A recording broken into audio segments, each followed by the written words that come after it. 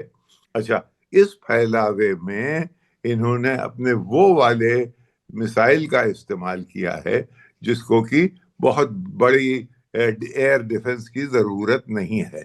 یہ چاہ رہے ہیں کہ ان کی ایئر ڈیفنس تھک جائے، اور جب وہ تھک جائے انہی کے اوپر، تب وہ اپنے اصلی کارتوس نکالیں۔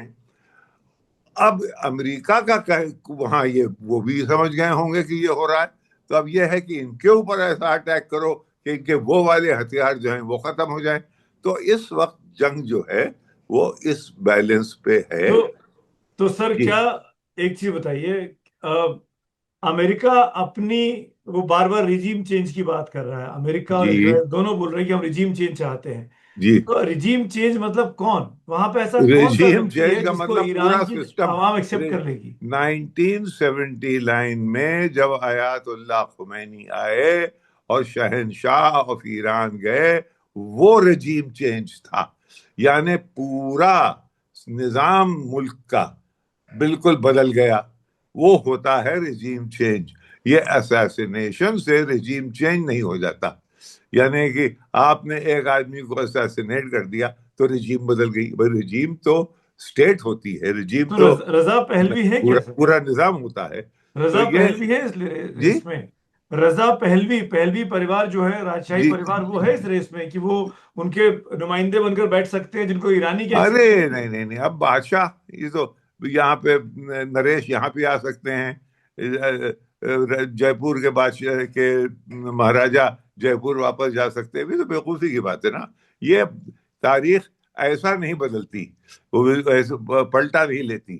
اب وہ ختم ہو گیا، لیکن یہ کہ ان کا ایک طرف تو کہتے ہیں ہم ڈیموکریٹس ہیں، ہم ڈیموکریسی لا رہے ہیں، اور دوسری طرف آپ لا رہے ہیں بادشاہ کا نام لے رہے ہیں، تو نہ ادھر کے ہیں نہ ادھر کے ہیں یہ۔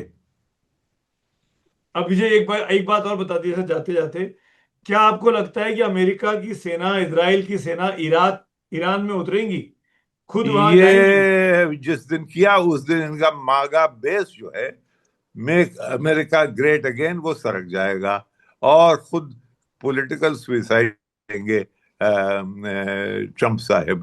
تو وہ شارٹ آف دیٹ، کیونکہ اس کے بعد تو پھر ابھی 3 4 5 باڈی بیگز ہوئی ہیں، اب جی کتنی ہیں یہ ہمیں معلوم نہیں، کیونکہ ایک بات یاد رکھیے، نیریٹو اور فیکٹ، ایک دنیا میں ہمارا، آپ نے جس انفارمیشن آرڈر کو آپ نے ایکسپٹ کر لیا ہے، اس میں نیریٹو وہ بناتے ہیں۔ یہ نیریٹو کی بات آپ جو کہہ رہے ہیں نقوی جی، ہوں، یہ جتنی بھی خبریں آتی ہیں یہ ویسٹ کا نیریٹو زیادہ ہے؟ بس ہماری عادت یہی ہے، اور ہم اور آپ نے یہ سوچنا بھول گئے ہیں کہ بھائی ہمارے اخبار میں خبر تو ہے، لیکن اس کے نیچے دیکھو تو NYT لکھا ہوگا، نیو یارک ٹائم لکھا ہوگا، رائٹرز لکھا ہوگا، گارڈین لکھا ہوگا۔ تو ہماری فورن نیوز، ہم بالکل تابع ہیں ان کے، یہ تو اتفاق سے یہ تو اتفاق سے کووڈ کے آ جانے کے بعد یہ آلہ جس پہ ہم اور آپ بات کر رہے ہیں اس کو فروغ مل گیا، لہذا آپ جھوٹ بول سکتے ہیں کہ آپ بھی کور کر رہے ہیں، لیکن کور کیسے کر رہے ہیں؟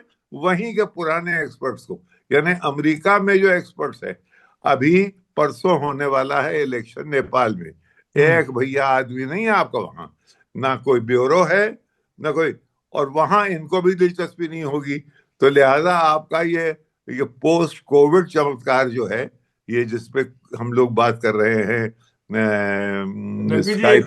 ایک ایک وقت کی کمی ہے، سوری، میں آخر میں آپ سے جی، پوچھنا چاہوں گا، کیا آپ ایسا کوئی سینیریو دیکھتے ہیں جو سیونٹیز میں تھا کہ اسرائیل اور ایران آپس میں بات چیت کر سکیں، راستے کھل سکے دوستی کے؟ ابھی تو نہیں، سیونٹیز میں ہو چکا ہے ایک دفعہ، کہ جب وہ ایران کانٹرا افیئر کہتے ہیں اسے، کہ جبکہ ایران کے اسلحے اور اس کے اسرائیل کے اسلحے، جی، ایران کا پیسہ کسی طرح سے کانٹرا نکاراگوا سے لڑنے کے لیے سینڈینسٹا سے وہاں بھیجا گیا، وہ اب ایک عجیب کھیل تھا وہ اب اس میں، نہیں، اور یہی خامنئی ہی پریزیڈنٹ تھے اس زمانے میں ایران کے، بالکل، تو وہ تو قصہ الگ تھا، اب نہیں ہو لیکن سکتا؟ اب وہ مشکل ہے، وہ ناممکن سے تو لگ یہ رہا ہے۔ ٹینشن رہے گا مڈل ایسٹ میں، یہ تناؤ جی، بنا رہے گا؟ کیا؟ یہ آپ دیکھیے، یہ جنگ کیسے ختم ہوتی ہے، اس میں سب سے ولنریبل اس وقت اسرائیل ہے، سب سے زیادہ ولنریبل اسرائیل ہے، اور پھر امریکہ میں ٹرمپ، امریکہ بہت بڑی قوت ہے، تو یہ تو کوئی نہیں کہہ سکتا کہ امریکہ ولنریبل ہے، یہ لیکن ٹرمپ ولنریبل ہیں۔ یہ جو آس پاس کی کنٹریز ہیں، قطر، دبئی، یو اے ای ہو گیا، جی، بحرین ہو گیا، جارڈن ہو گیا، کیا آپ کو لگتا ہے یہ لڑائی میں اتریں گی، اور ایسی لڑائی میں جس میں ان کو اسرائیل کا ساتھ دینا پڑے، ایران کے خلاف جانا پڑے؟ نہیں، اگر ایران کے خلاف جانا پڑے تو بہت زیادہ کیا کر سکتے ہیں یہ ان کے پاس، یہ تو ان سے مدد لینا جانتے ہیں، یہ مدد دیں گے کیا؟ ان کے یہاں کوئی فوج، ان کے یہاں مرسنری فوجیں ہیں تھوڑی سی، ایک دو، ورنہ یہ کہ اسلحے بہت ہیں، ان اسلحوں کو نہیں تو پھر چلانے یہ والے پینٹ ہو امریکی جائیں ہیں۔ گے کہ آپ نے جوز کا ساتھ دیا، اسرائیلیز کے ساتھ آپ ہو گئے، اس کا ڈر نہیں ہوگا ان کے من میں؟ دیکھیے، ہے یہ کہ یہاں ان سب ملکوں میں انہوں نے اپنا پروٹیکشن کا گارنٹر انہوں نے ویسٹ کو اور امریکہ کو سمجھا، نتیجہ یہ ہے کہ ان سب کے ملکوں میں چھاونیاں ہیں، بیسز ہیں، وہ ہیں امریکن۔ ایرانی یہ کہہ رہے ہیں ہمارا جھگڑا تم سے نہیں ہے، لیکن تمہارے ہاں جو یہ بیسز ہیں یہ ہاں، استعمال کی جا رہی ہے ہمارے خلاف، تو لہذا ہم ان پہ حملہ کر رہے ہیں، اور انہوں نے بڑا حملہ کر دیا بحرین پہ۔ اچھا، اب بحرین اور کویت یہ وہ ملک ہیں جہاں بحرین میں 80% پاپولیشن شیعہ ہے، یعنی اور جو رولنگ کلاس ہے، رولنگ وہ 20% کا اوپر، بلکہ اور کم، وہ ہے سنی۔ یہی کویت میں ہے، وہاں کوئی 60%، 50% شیعہ ہیں، تو یہ ایک عجیب کہ وہاں وہ اگر کھڑے ہو جائیں تو بڑی مشکل ہو جائے گی۔ تو انہوں نے وہ برج توڑ دیا ہے جو کہ بحرین کا سعودی عربیہ کو لنک کرتا تھا، 35 کلومیٹر کا برج، جس سے کہ ڈرائیو کر کے آپ قطیف سے آ سکتے تھے، دمام سے جی، بحرین میں، اب وہ بند ہو گیا، ٹوٹ گیا ہے، وہ توڑ دیا گیا ہے۔ چلیے، میرے پاس وقت کی کمی ہے سر، تھینک یو سو مچ، میں آگے بھی آپ سے بات کرتا رہوں گا اس پرومس کے ساتھ، آپ کو آج آپ سے اجازت لینا چاہوں گا۔ Thank you, thank you thank Naqvi you. صاحب، تھینک یو سو مچ۔ تو یہ تو سعید نقوی اور صاحب طور پہ بول رہے ہیں کہ لڑائی لمبا چل سکتی ہے، تناؤ ہاں، اس علاقے بالکل میں بنا بالکل رہے گا۔ بالکل بالکل، بہت ابھی ختم نہیں ہوگی۔ Thank you sir, thank you. ہاں۔